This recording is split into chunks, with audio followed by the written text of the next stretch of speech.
You ever walk into a local gun shop and see a box of ammo that looks like it belongs in a sci-fi flick? Some rounds are just too smart for their own good, and others look so wild they end up on the evening news before they even hit the shelves. Once the media gets their hands on a story, even the most well-engineered personal defense rounds start disappearing faster than a limited-run suppressor. Today, we're digging into why some of the smartest and arguably safest self-defense rounds end up banned in parts of the United States. We're breaking down 8 controversial types of defensive ammunition that found themselves outlawed not because of how they actually perform downrange, but because of what politicians think they do.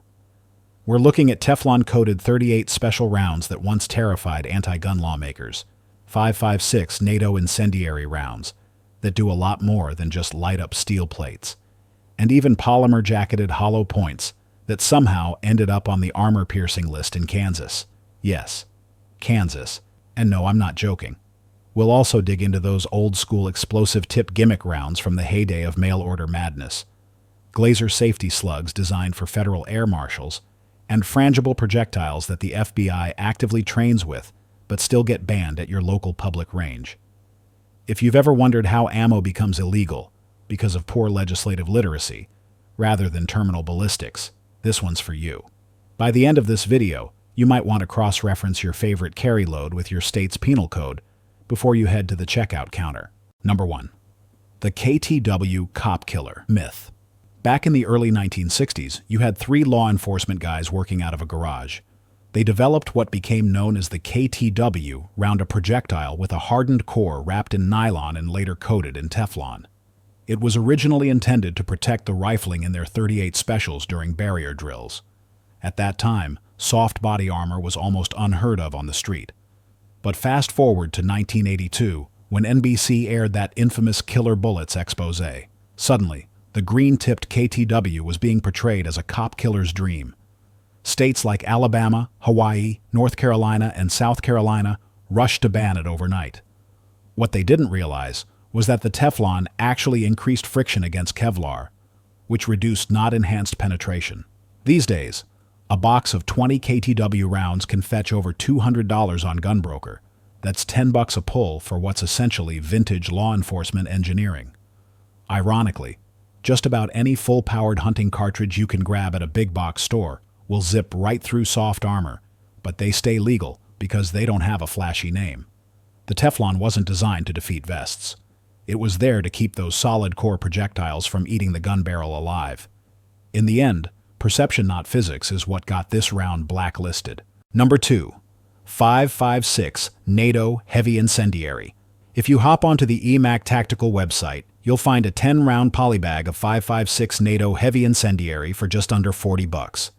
Each 55-grain bullet carries a chemical compound that burns at over 30,000 degrees Fahrenheit when it hits steel or dry wood.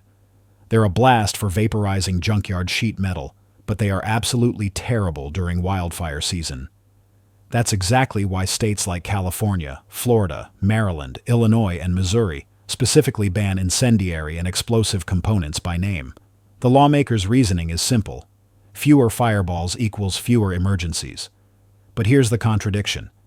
50 caliber Browning machine gun tracers are still perfectly legal in much of the Midwest, while a civilian in Sacramento can't even buy a 10-pack of sparking 5.56. Drop one of these onto steel at dusk, and the visual alone is enough to get you on a viral reel. Just don't expect your local judge to be impressed when you explain it was just for the content. These are classified as exotic ammunition, and they ship in simple plastic bags now to avoid drawing the same kind of attention that got their predecessors banned. Number 3. Federal Syntech Defense, the plastic ban. Federal's Syntech Defense line usually sells for $50 a box of 50. That's about $1 a shot, not exactly high-end by today's standards, but the tech is interesting. You're looking at a 138-grain segmenting hollow point wrapped in a vibrant blue polymer jacket with a lead-reduced core. When it hits soft tissue, the center punches through 12 to 18 inches of ballistic gel, while 3 side petals break off to create secondary wound channels. It's clean, consistent, and even ships with a lead-free primer, perfect for indoor training. But there's a catch. Kansas and Oklahoma group anything with a polymer jacket and a non-lead core under the label of armor piercing. This is true even when gel tests show the performance is no different than a standard federal HST. What was engineered to reduce ricochets and toxic residue winds up banned because of legal wording that hasn't been updated since the 1980s. Politicians can't seem to tell the difference between a safety feature and a threat once you put plastic coated on the label. Number 4. Exploding tip gimmicks, Velks and Bingham. If you browse collectibleammunition.com, you might see a factory-sealed 10-count pack of Velks red-tipped .30 carbine exploders going for around $100. Meanwhile, a 12-round box of 38 Special Plus P exploders from Bingham runs about $125. If you crack one of those open, you'll find a tiny cavity packed with a grain or two of fast-burning flash powder. When that projectile hits the mark, the charge ignites, breaking the jacket apart and sending a burst of shrapnel through the target. States like Florida, Illinois, and Missouri banned these long ago, calling them unnecessary brutality. Realistically, these rounds serve no serious defensive role. They're range toys, or maybe good for pest control on the back 40. But under the law, they're treated like handheld grenades because they include a separate pyrotechnic component. Intent doesn't matter. They're legally lumped in with destructive devices, regardless of their actual performance. Number 5. New Jersey's DUM-DUM obsession. New Jersey never quite left the Victorian era behind when it comes to gun laws. The Garden State still officially bans so-called DUM-DUM rounds. That term originated at the DUM-DUM arsenal near Calcutta, where British troops used to clip the tips off their .303 British bullets so they'd yaw violently through a target. The problem is that New Jersey's legal system interprets that phrase so loosely that anything more aggressive than a full metal jacket could fall under the ban. Making an X-cut into a .223 Remington round with your pocket knife turns that projectile into a felony once you cross the state line. And it gets worse. New Jersey only allows hollow points in extremely narrow circumstances like home defense or lawful transport to the range. Stop at a convenience store on your way home, and every round in your pistol could be a separate charge. In Trenton's eyes, a bullet designed to expand, which actually minimizes overpenetration and keeps bystanders safe, is a DUM-DUM round. It's a case where the law is literally centuries behind the ballistics. Number 6. SBR armor piercing, the metallurgy ban. Take a look at SBR's armor piercing catalog, and you'd swear you're reading a metallurgy journal. We're talking tungsten carbide-loaded 5.56, hardened steel core 300 blackout, and even depleted uranium variants in 338 Lapua Magnum. None of these are available to civilians. SBR only sells to military, law enforcement, and foreign government contracts. But Maryland's laws don't take any chances. They've banned the possession of any projectile containing a core made of tungsten, beryllium, copper alloys, brass, steel, or uranium. The logic is to keep armor-penetrating ammo off the streets, but in practice, it catches reloaders who picked up surplus, pull-down components. In Maryland, it doesn't matter if that projectile is a finished cartridge or just a stripped bullet sitting in your reloading bin. The law regulates based purely on composition, not on what the round is actually capable of doing. Nuance never made it into those law books. Number 7. Glaser Safety Slugs.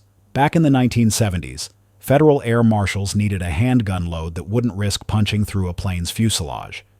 That demand gave rise to the Glaser Safety Slug. It's a lightweight copper cup filled with either number 6 or number 12 birdshot, sealed under a colored polymer cap, usually blue or silver. A typical 80-grain 9mm load moves at nearly 1,500 feet per second. It produces a shallow, wide wound channel that dumps energy fast and avoids overpenetration, even through drywall. While they're legal in most places, optics matter in court. More than one prosecutor has waved a spent Glaser jacket in front of a jury to imply reckless disregard, and many indoor ranges ban them because they're worried about how the copper fragments might affect their HVAC systems. They have a cult following thanks to the controversial Strasbourg tests, but they remain one of the most misunderstood rounds in the industry. Number 8. Modern frangibles, the range pariah. Over at Green Match, a 50-round pack of 125 grain .40 Smith & Wesson copper poly frangibles will run you about $36.95. Thanks to advanced powder metallurgy, these bullets turn to dust when they hit steel, but they'll still punch 10 to 11 inches into gel. Brands like Inceptor have taken this even further, designing projectiles that spin violently on impact to create massive wound cavities while minimizing the threat to bystanders. Despite the innovation, Many traditional indoor ranges blacklist them. They remember the early designs that used to crater backstops or ricochet. The kicker? The FBI, Federal Law Enforcement Training Center, and the U.S. Coast Guard all use frangibles for close quarters training. Yet your neighborhood range might boot you for bringing the same box of ammo the government uses. Experienced hunters have even used these to take down feral hogs because they dump energy fast and never create an exit wound. They are highly effective, yet legally and socially complicated. And that wraps it up: 8 unusual types of ammunition that got banned, restricted, or just plain misunderstood into obscurity. Do you have a box of these oddball rounds tucked away in your safe? Maybe you've actually spent some time behind the trigger with them and have an opinion? Drop your experience in the comments. I'd love to hear what you think about the physics versus the politics.